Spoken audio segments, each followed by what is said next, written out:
You're listening to the GDPR Weekly Show with your host, Keith Budden. Welcome to episode 55 of the GDPR Weekly Show. And as regular listeners will know, I like to start with a shout out to our new listeners. And this week we have new listeners in London, Portsmouth, Birmingham, Preston, Ipswich, Swansea, Torquay, Guildford, Oxford, Manchester, Cardiff, Norwich, Derby, Havant and Worcester, all in the UK. We also have new listeners in Leinster, Meath, County Wicklow and County Kildare in Ireland, in Paris, Haute-Savel and Essonne in France, in Barcelona in Spain, in Hainaut in Belgium, in Rotterdam, Amsterdam and The Hague, all in the Netherlands, in Hamburg and Holstein in Germany, in Copenhagen and Hovedstaden in Denmark, in Uppsala and Stockholm in Sweden, in Hordaland in Norway, Helsinki in Finland, the Bashkortostan Republic in Russia, Kiev in the Ukraine, Bucharest and Giurgiu in Romania, Bern and Valais in Switzerland, Vienna in Austria, Milan in Italy, Nomos Irakoulou in Greece, Nicosia in Cyprus, Beirut in Lebanon, Cairo in Egypt, Lagos in Nigeria, Comas in Namibia, Tamil Nadu and Karnataka in India, Manila in the Philippines, Incheon in South Korea, Tokyo in Japan, Sydney, Melbourne and Perth, all in Australia, Santiago in Chile, Sao Paulo and Minas Gerais in Brazil, Atlantico in Colombia, Quebec and Ontario in Canada, and then in the USA, new listeners this week in San Francisco, Raleigh, Boston, Los Angeles, Minneapolis, Dallas, Rochester, San Diego, Austin, Houston, Atlanta, Battle Creek,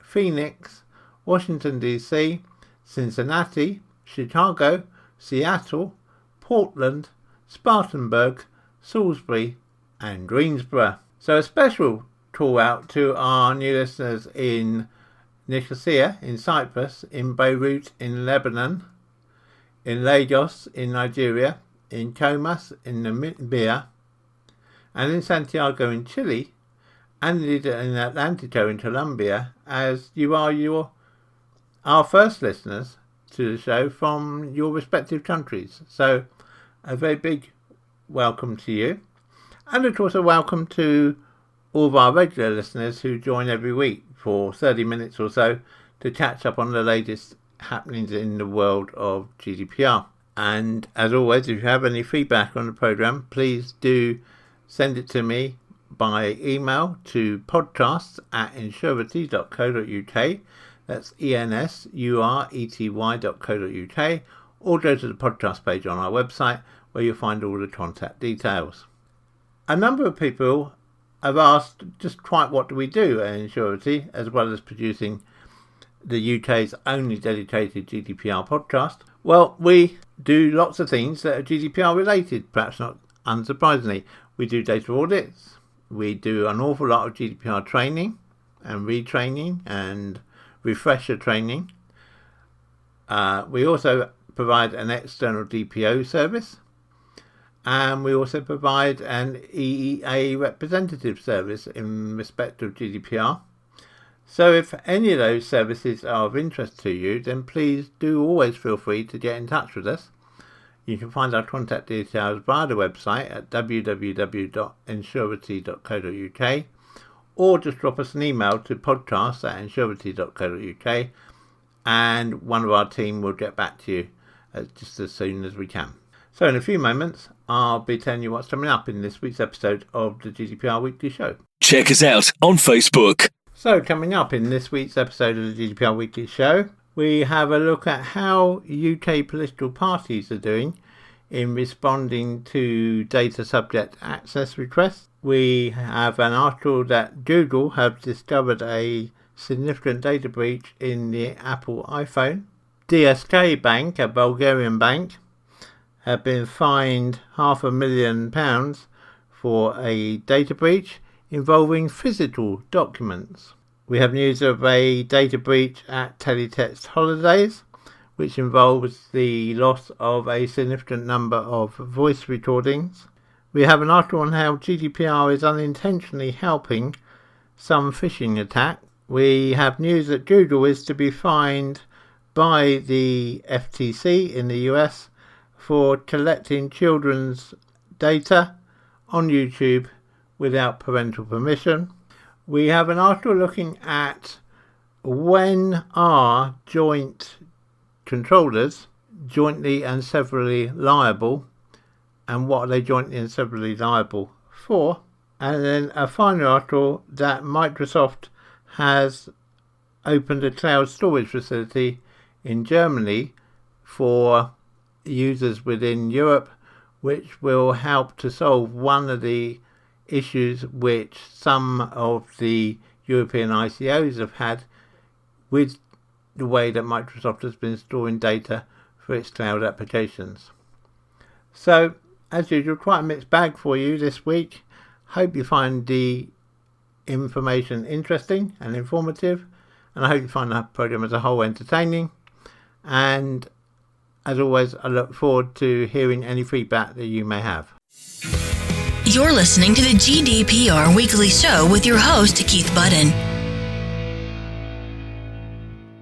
Well, in what promises to be a momentous week in the UK politics scene, with Boris Johnson announcing the prorogation of Parliament from sometime between the 9th and the 12th of September right through till Monday the 14th of October, it's perhaps a good week to look at the number of complaints raised with the ICO for each of the different mainstream political parties in the UK so far in 2019. And we are grateful to Sky News for the data in this case. They made a number of Freedom of Information requests, which collectively have shown that members of the public made 110 complaints to the ICO about political parties so far in 2019. Of these, by far the majority were about Labour.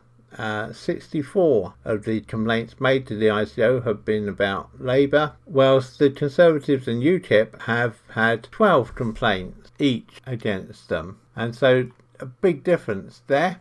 And 46 of the 64 complaints made against Labour were about its handling of subject access requests. For the next most complained about topic, disclosure of data, the ICO only received 5 complaints about the party. Pascal Crowe, Data and Democracy Project Officer at Digital Rights Campaigners, the Open Rights Group, who filed a subject access request with all 9 main UK political parties, said they'd received a response from every party except for the Labour Party. This is a party that claims in its privacy policy that it puts individuals' rights at the heart of how it collects, holds and uses data, said Pascal Crowe. Actually, what we're seeing is that individuals' rights are being left out in the cold. For the Labour Party, a spokesman said, it's to be expected that a party with far more members than all the others put together would have more of these inquiries. We're working hard to process outstanding requests, and we're on track with our plan, agreed with the ICO to do so quickly. For the ICO, a spokesperson said, the ICO is in contact with the Labour Party regarding a number of data protection matters, particularly its lawful obligations around subject access requests. These inquiries are currently ongoing. The ICO's data only said whether a complaint had been made about a political party, not its decision on whether the party had complied with GDPR. But it's sort of quite worrying in a way that a political party the size of Labour, yes, I appreciate they are much larger than any other political party, but it's surprising that they're having such difficulties meeting data subject access requests. You'd think it'd be something that they would have pretty well a smooth process for. Of the 9 political parties featured in the ICO's figures, 3, Change UK, the Democratic Unionist Party and Plaid Cymru, had no complaints against them at all. The Liberal Democrats had 9 complaints, the Scottish National Party had 10, the Green Party had 2, and the Scottish Conservative Party had 1. Doubtless, as this year progresses, if there is a general election, as seems to be looking likely, then there will be more data subject access requests to all of the political parties. And so I perhaps would say to all political parties in the UK, if you don't already have a smooth process in place to deal with the data subject access requests, now's the time to start looking at putting one in place. And of course, I'm going to say that if you need any help with that, please do get in touch with us. You're listening to the GDPR Weekly Show with your host, Keith Budden. Probably the largest data-related story this week has to be the news from Google that their researchers had claimed they'd found a massive security breach in the Apple iPhone. The Apple iPhone's always been thought to be a gold standard, really, when it came to data privacy, and so that the breach has been discovered has come as a bit of a shock to, I think, many within the mobile phone community. The issue at hand was discovered by Google security researchers who claim the infiltration has been going on for at least 2 years. The implant was inserted when users visited unspecified hacked websites, according to Ian Beer of Google's security research team. Apple is set to unveil a new set of iPhones in September, and it's unclear whether the revelation of this hack will affect those plans. But it does raise questions on the security of an operating system that's largely, as we said, always been viewed as very safe and reliable when compared with other systems. Google say that, according to their investigations, the malware from the hacks could allow others to read all the database files on the victim's phone, including messages between users on such encrypted platforms as WhatsApp, iMessage, Telegram and others. Gmail and Google Hangout information could also be read, and the person's contacts and photos accessed. Passwords to other devices could also be compromised if they were stored unencrypted on the iPhone.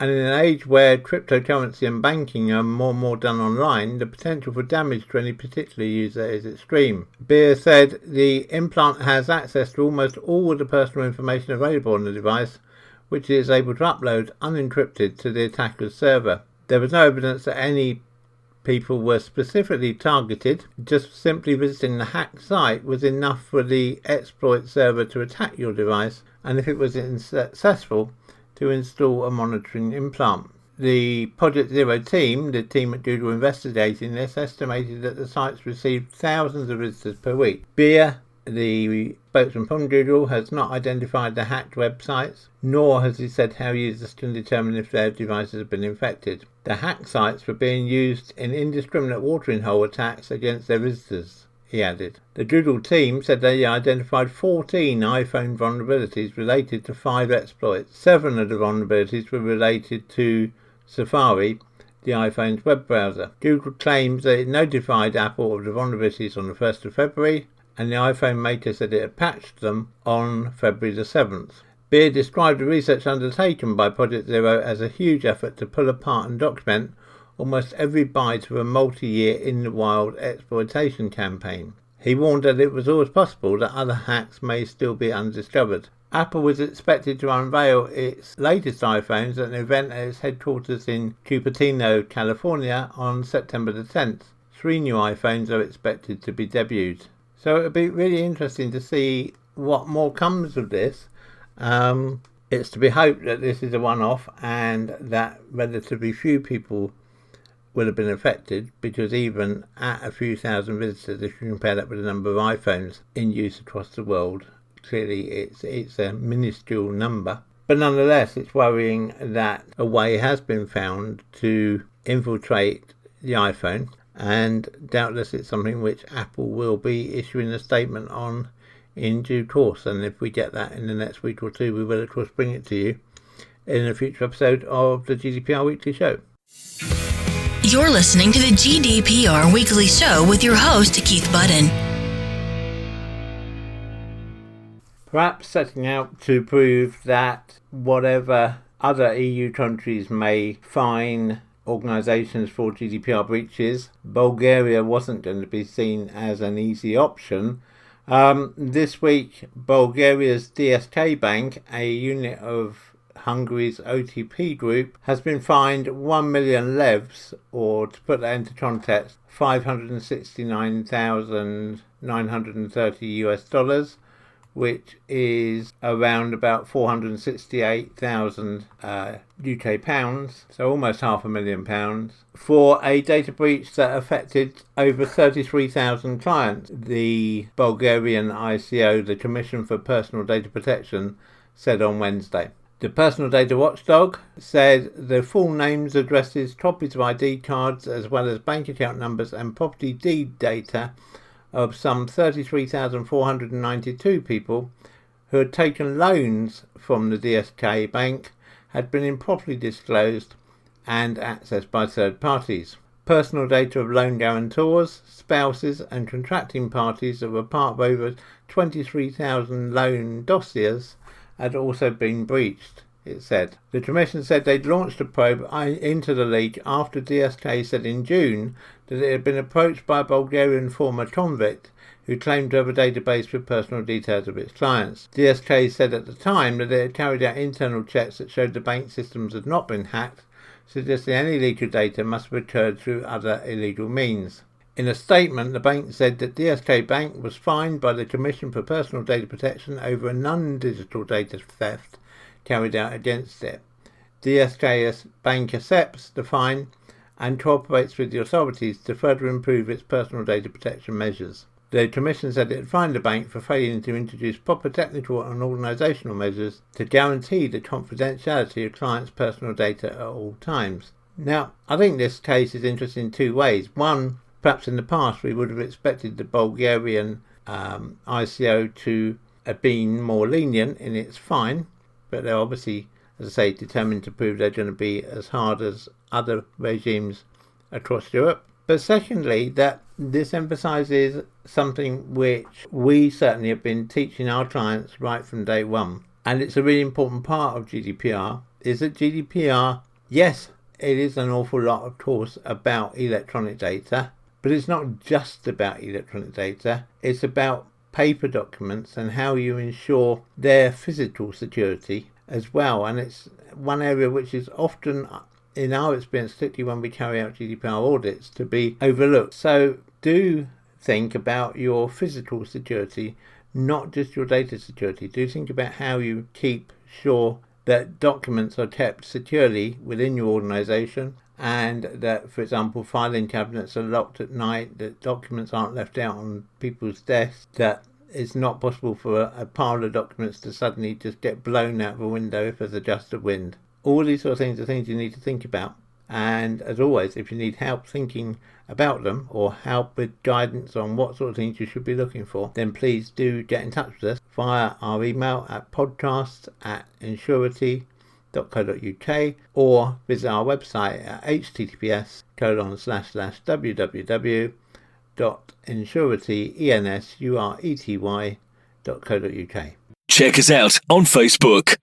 Verdict revealed this week that they had discovered a significant data breach affecting British travel company Teletext Holidays. The data breach involves some 212,000 customer call audio files, which is believed were left unprotected on an online server, in fact in this case an Amazon Web Services server, for 3 years, potentially exposing customer names, email addresses, home addresses, phone numbers and dates of birth. Truly Travels, trading as Teletext Holidays, was formed out of the once popular television information text service Teletext. It now advertises package holidays online and completes bookings over the telephone. In its investigation, Verdict discovered that the files, which have since been removed, were on an unsecured Amazon Web Services server. In total, there were some 532,000 individual files. Of these, 212,000 were audio files from Teletext customers contacting India-based Teletext call centres. The calls all took place between the 10th of April 2016 and the 10th of August 2016. The calls range from a few minutes up to an hour, and based on the accents of the people involved in the calls, appear to involve UK customers. In recordings, customers can be heard booking holidays, amending bookings, inquiring about trips, and making complaints. Details about each holiday, including the flight time, the location, the cost, can also be heard. In conversations where a holiday is booked, customers also tell Teletext Holidays employees partial card details, i.e. the type of the card, the name on the card and the expiry date.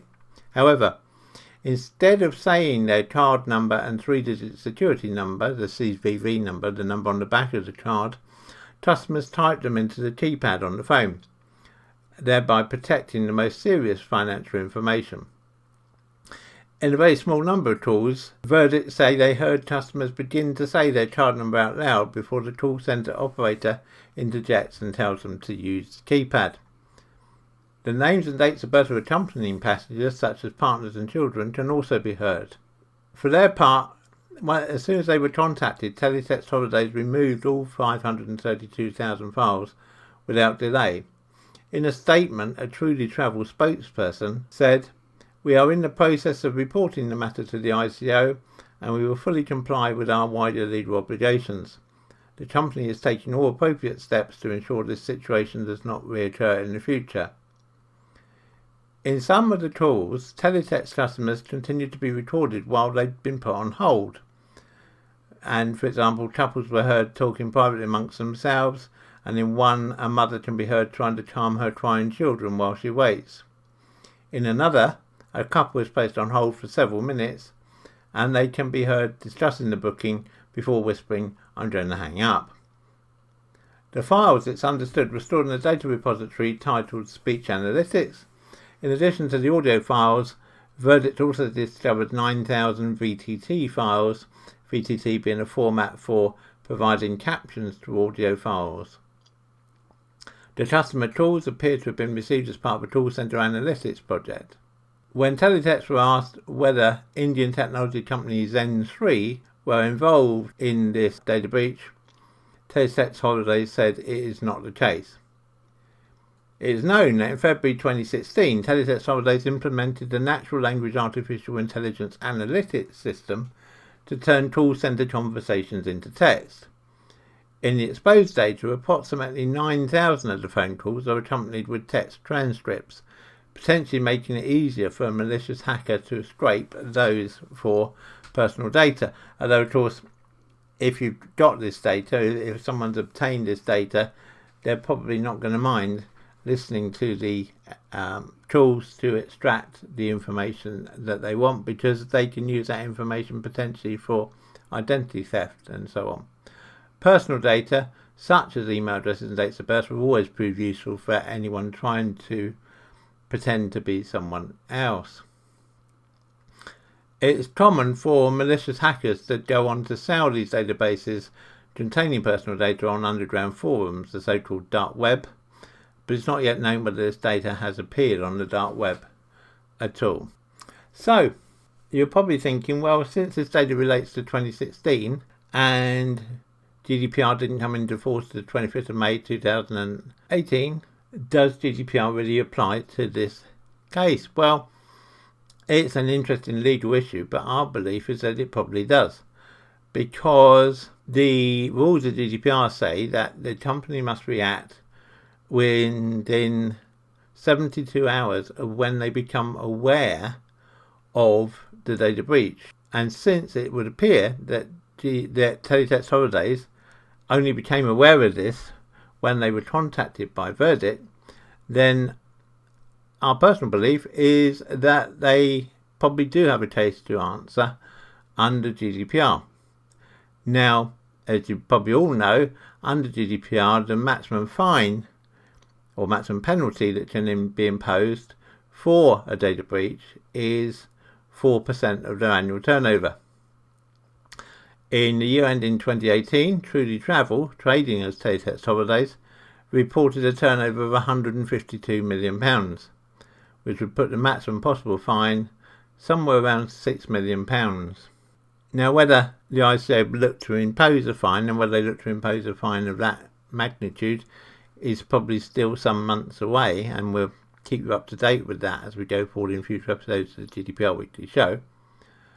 But I think given that it's audio data, which is, to my knowledge, the first time that audio data has fallen foul of GDPR in such a large way, and that the ICO will probably be looking to set an example, rather as they did with British Airways, then I think Truly Travel, Teletext Holidays could well be looking at a fine into the millions of pounds, because the recording or the hacking of call recordings, or the loss of call recordings, is likely to be seen as being very privacy intrusive. Now, it's got to be said that Teletext Holidays, for their part, did react very quickly once they became aware of the problem. It's understood that they removed the files within 2 hours of verdict notifying the company. And of course, when the ICO come to consider the case, that is something which probably is something that's going to work in Teletext Holidays' favour. But we don't yet know how the ICO are going to respond on this one, but we'll keep you up to date, of course, as we always do in future episodes of the GDPR Weekly Show. You're listening to the GDPR Weekly Show with your host, Keith Budden. Business email compromised BEC attacks targeting American companies are exploding in volume, with an increase of over 476% in incidents between Q4 of 2017 and Q4 2018. Up as well is email fraud, with companies experiencing an increase of some 225%. These highly targeted attacks use social engineering to identify specific company employees, usually those who work in the finance department, and then convince these employees to wire large sums of money to third-party banking accounts owned by the attackers. While many older versions of phishing utilise malicious URLs or attachments to perpetrate their crimes, BEC criminals are much savvier. They spoof the actual company domain that they're targeting, creating convincingly realistic emails that employees believe are legitimate. In addition, these fraudsters utilise what's called a dynamite phishing approach. They send vast numbers of fake emails out under multiple spoofed identities to increasingly larger numbers of targets within the same organisation. They work on the pure theory that if you send enough, that even if half of 1% take it up, it's the old common phishing algorithm that you put enough out there, even if half of 1% fall for it, then you make lots of money. So they work on the basis that eventually someone will unwittingly fall for the scheme, rewarding the scammers with a huge financial windfall. It's believed that in this year alone, some $1.1 billion has potentially been lost this way. These numbers align with numbers reported by the FBI, Federal Bureau of Investigation, in the US. The FBI state that BEC scams have continued to grow and evolve, and are targeting businesses of all sizes, from large to small, and now include personal transactions as well. They also reported that between December 2016 and May 2018, there was a 136% increase in identified global losses, and that the scams have been reported in all 50 states of the US and in 150 other countries around the world, including the UK, by the way. Critics of the recent GDPR privacy rule enactment point to this sharp rise in cybercrime as being a direct result of an unintended interpretation of the regulation that allows criminals to effectively mask their identities online. It's the old law of unintended consequences.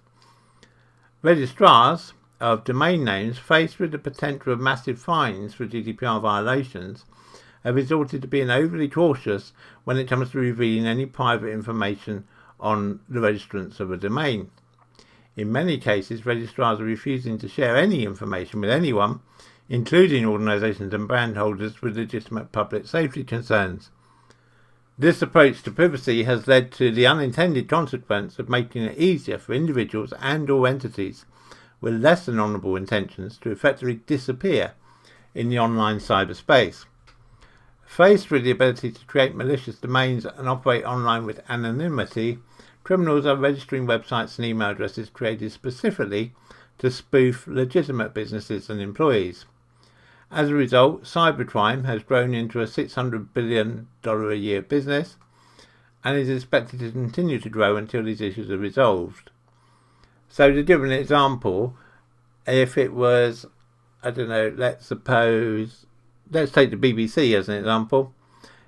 It may well be that the BBC owned domain names bbc.co.uk, bbc.org, bbc.com, but they may not own, for example, bbc.net. So what these people would do is they will register the domain bbc.net. They will then send email that looks exactly the same as one that comes from a legitimate BBC email address.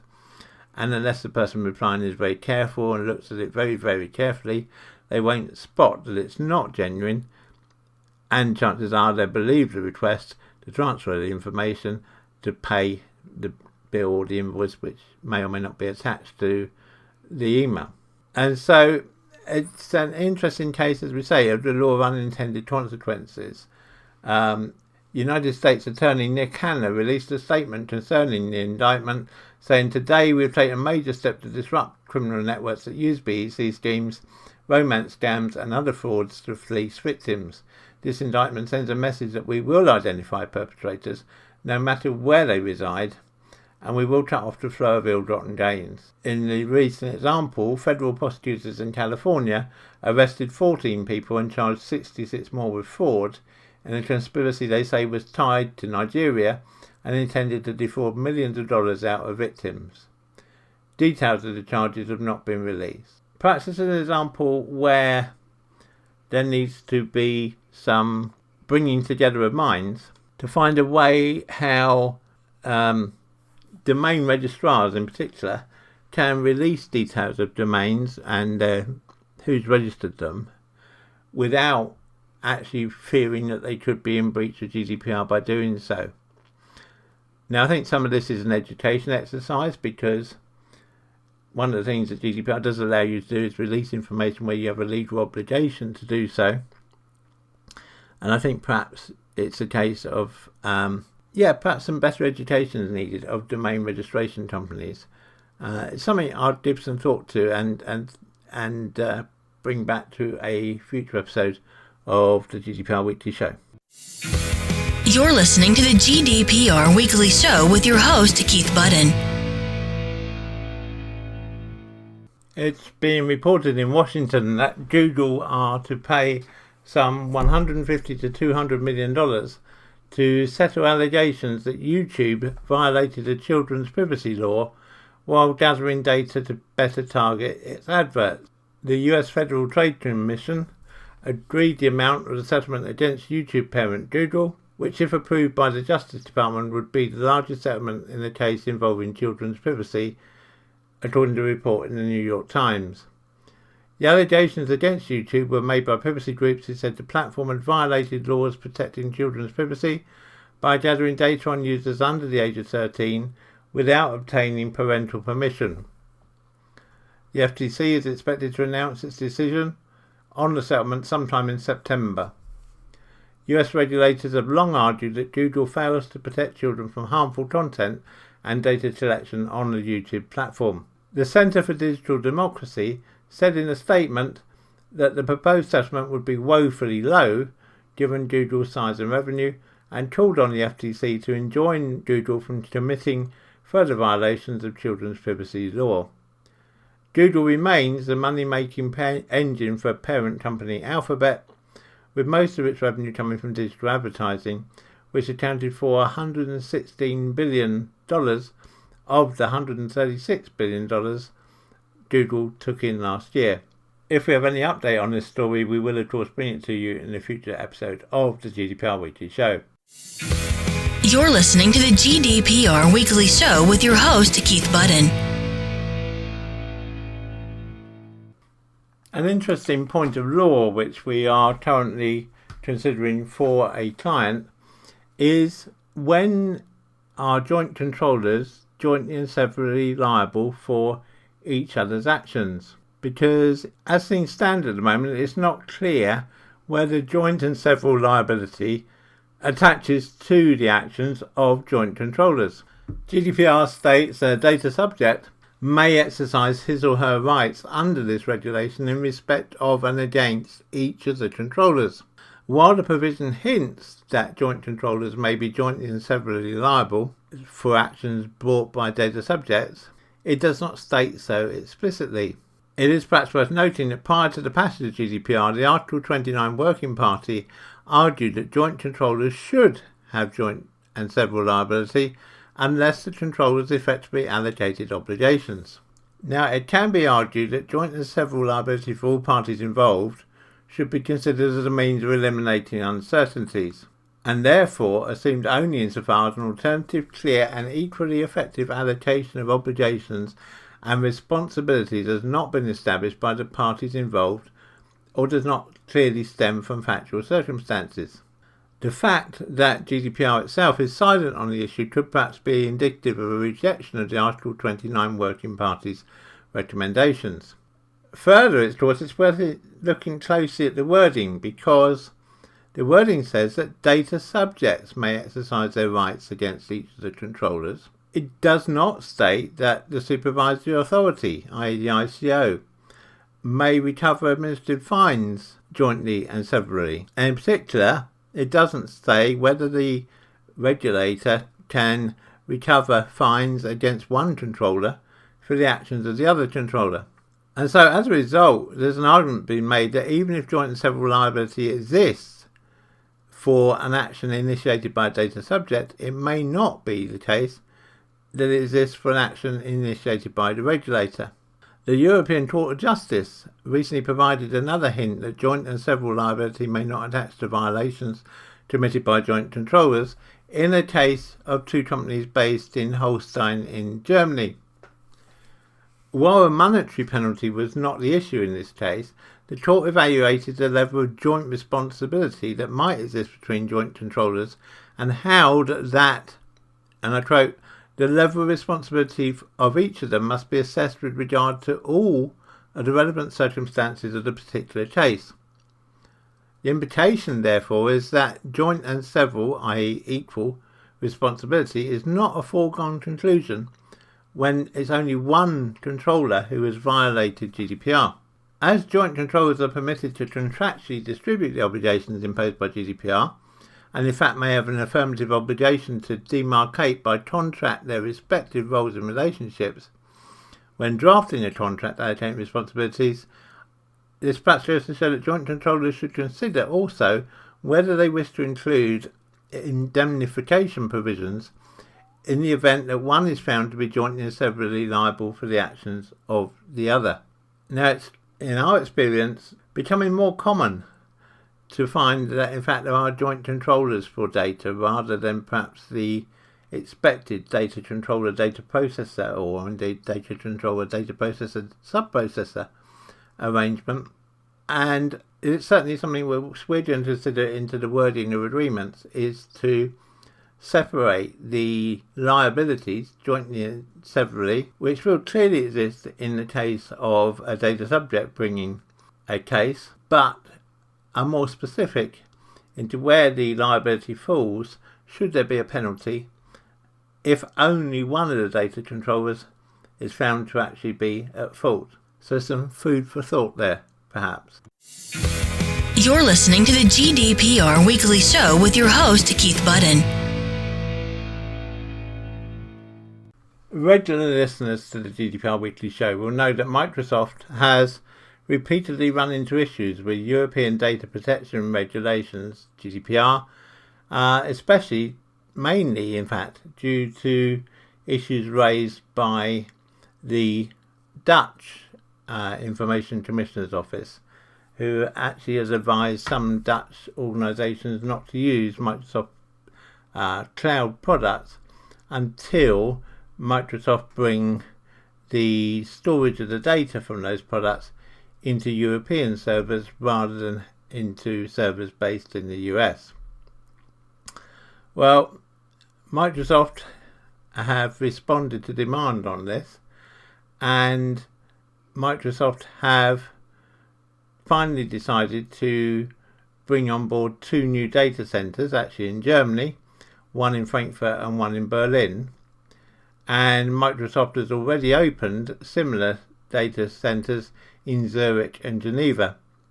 The data centres will be offered to customers with special requirements for security, compliance and data storage, Microsoft have said. These are likely to include customers such as Deutsche Bank, Road and Sforz, and probably also the Dutch government departments, which were being advised by the Dutch ICO not to use Microsoft Cloud solutions. Back in 2018, Microsoft were quite adamant they weren't going to do this, but obviously they've listened, I think, to customer demand. Microsoft said that the German cloud is being developed with the support of Deutsche Telekom as a data trustee and should reassure customers that their private customer data is being looked after appropriately and is in compliance with all the strict privacy regulations now prevalent in Europe. Now, while it's good to see Microsoft finally complying with GDPR in its cloud applications, it is perhaps somewhat concerning that only selected customers will benefit from this resource. But hopefully that's just a stepping stone, and in the fullness of time, and hopefully that fullness of time won't take too long, then all of Microsoft's cloud solutions will be storing data within Europe, and people can rest easy that their data stored on Microsoft cloud applications is being stored within the EU. You're listening to the GDPR Weekly Show with your host, Keith Budden. So that brings us to the end of this week's episode of the GDPR Weekly Show. I hope you found it useful. I hope you found it entertaining.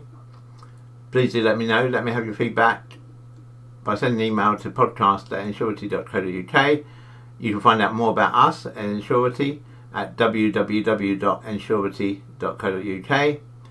And I look forward to speaking to you again, same time, same place, next week. Have a good week, everybody, and remember to keep your data safe. Check us out on Facebook. The GDPR Weekly Show is an Insurity production. Follow us on Facebook at www.facebook.com/Insurity.